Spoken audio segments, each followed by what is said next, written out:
करा लीजिए।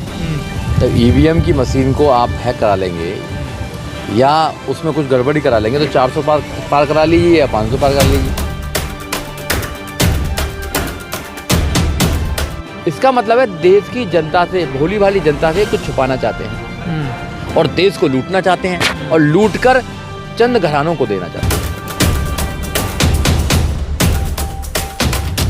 सुदामा की पोटली में क्या नजर आ रहा है आपको? कह रहे हिसाब देना पड़ेगा, वो तो सुदामा बता रहे। पोटली वोटली नहीं है भाई, ये देश का खजाना है, देश के खजाने को लूटा जा रहा है। लड़ाई लड़िए, अपने बच्चों की लड़ाई लड़िए, संविधान की लड़ाई लड़िए, ये हमारी पार्टी है। तो हमारी पार्टी ईमानदार पार्टी है। ये जितनी भी पार्टी हैं, सुप्रीम कोर्ट ने साबित कर दिया कि ये चंदाखोर पार्टी है। लेना चाहते उद्योगपतियों से पैसा? देखिए, उद्योगपतियों से हमारी कोई विचारधारा नहीं मिलती, ना तो कोई हमें देता है, ना हम लेते हैं सीधी।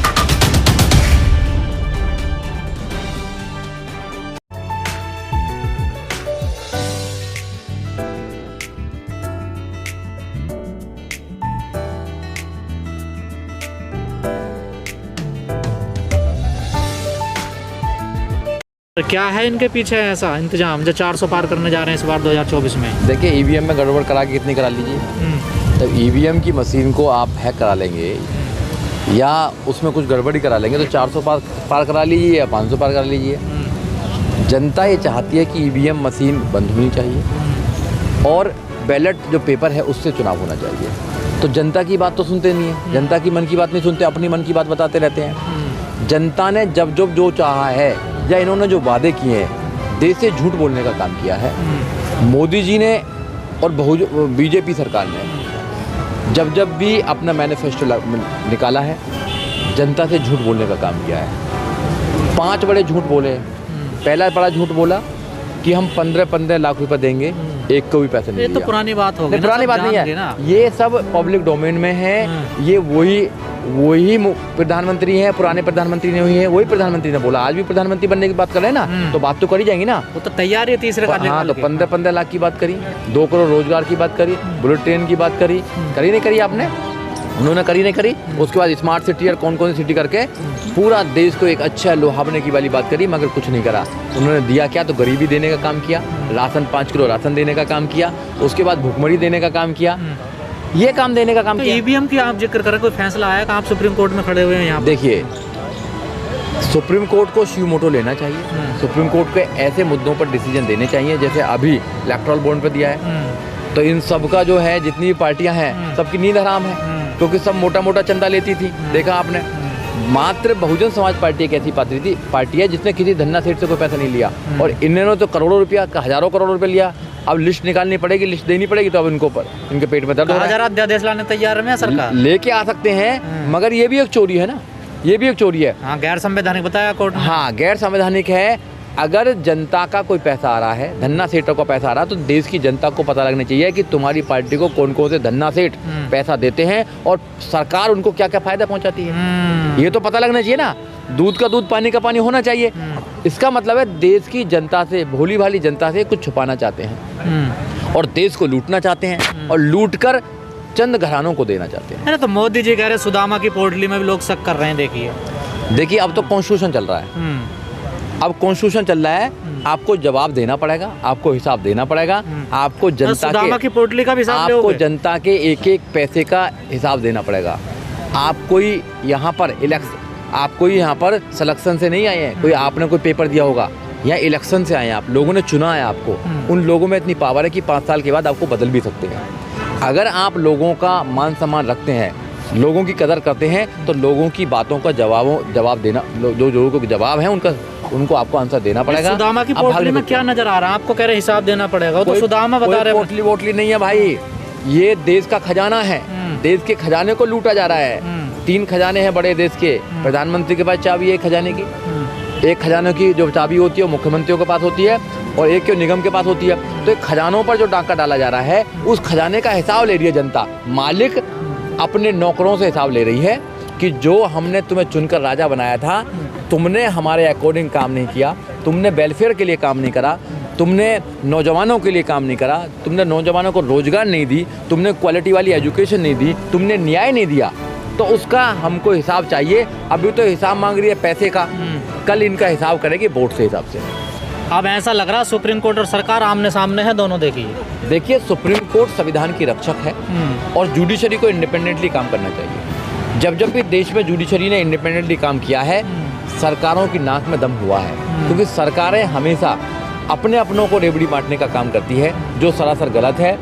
वो यहाँ पर धर्म के नाम पर राजनीति करती है, नफरत फैलाने का काम करती है, भाईचारे को ख़त्म करने का काम करती है, समता मैत्रिक भाईचारे का जो एक कॉन्सेप्ट है उसको ख़त्म करना चाहती है, संविधान को ख़त्म करना चाहती है, विज्ञान को ख़त्म करना चाहती है। वो तो कौन सा देश बनाना चाहती है पता नहीं, और फिर कहते हैं कि सोने की चिड़िया बनाना चाहते हैं। तो जब सुप्रीम कोर्ट और देश के लोग सवाल करने लगेंगे तुम्हारी गलत नीतियों के खिलाफ, तो उनका जवाब तो देना पड़ेगा। नहीं तो सबसे बड़ी अदालत तो जनता की अदालत है। आपको 2024 में जनता की अदालत में जवाब देना ही पड़ेगा। ये इलेक्ट्रल बॉन्ड कहीं 2024 में गली की हड्डी तो ना बन जाए बीजेपी सरकार बननी चाहिए। ऐसी बॉन्ड देखो, किसानों को किसान नहीं मानते, नौजवानों को नौजवान नहीं मानते नहीं ना। महिलाओं का ये शोषण करने का काम करते हैं। वैसे तो कहते हैं कि भाई लड़की पढ़ाओ की बात करते हैं ना, बेटी बचाओ बेटी पढ़ाओ की बात करते हैं। वैसे सबसे ज़्यादा शोषण नहीं हो रहा है। तो ये जो कहते हैं वो करते नहीं है, करनी कथनी में अंतर है। और जिस सरकार के जिन नेताओं की करनी कथनी में अंतर होता है, जनता को उनको सबक सिखाना चाहिए।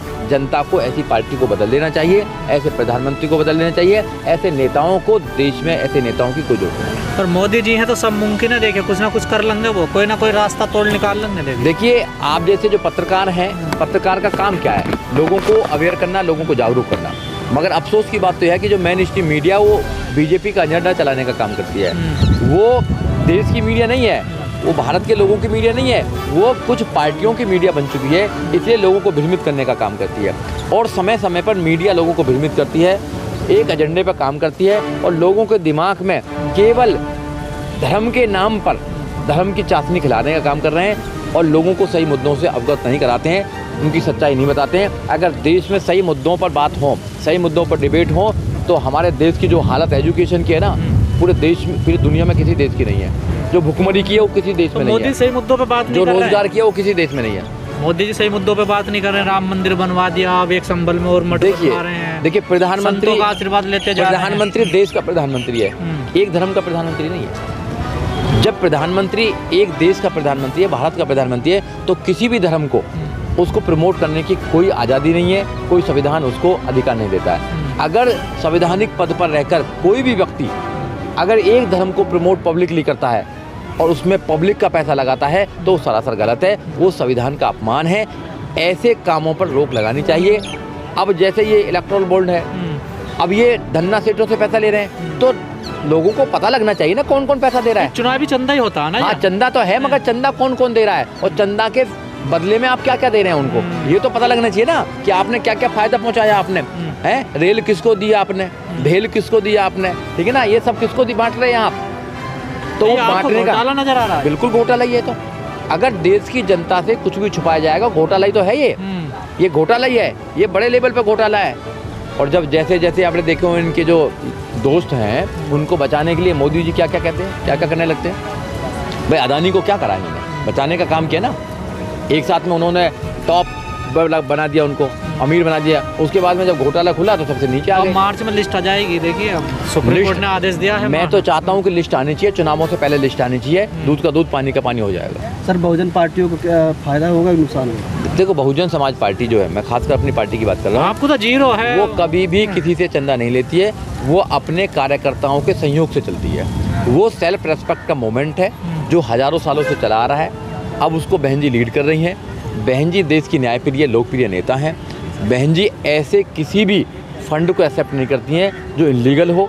वो लोगों से रिक्वेस्ट करती हैं कि आपकी अपनी पार्टी है, 1 रुपया 2 रुपया 1000 रुपया जितने भी देने हैं, पार्टी को सहयोग कीजिए, पार्टी को आगे बढ़ाइए, अपनी लड़ाई लड़िए, अपने बच्चों की लड़ाई लड़िए, संविधान की लड़ाई लड़िए। ये हमारी पार्टी है। तो हमारी पार्टी ईमानदार पार्टी है। ये जितनी भी पार्टी हैं, सुप्रीम कोर्ट ने साबित कर दिया कि ये चंदाखोर पार्टी हैं और हमको कहते हैं कि हम चंदाखोर। इसलिए लोग कह रहे हैं कि बीएसपी चैन की नींद सो रही है और सब लोग परेशान है, रातों की नींद। देखिए जो ईमानदार होता है वो चैन की नींद ही सोता है। भैया जो चोर होते हैं उनको डर रहता है कहीं पकड़े ना जाए, और जो ईमानदार है जो इस देश को महान बनाना चाहते हैं, इस देश को सोने की चिड़िया बनाना चाहते हैं, इस देश में संविधान को स्थापित करना चाहते हैं, सबको न्याय देना चाहते हैं, सबको समता सप्तनता के भाईचारे के साथ में जीना सिखाना चाहते हैं, सबके बच्चों को एजुकेशन देना चाहते हैं, सबको हर प्रकार की फैसिलिटी देना चाहते हैं, उनको तो अच्छी नींद आएगी, चैन की नींद सोएंगे।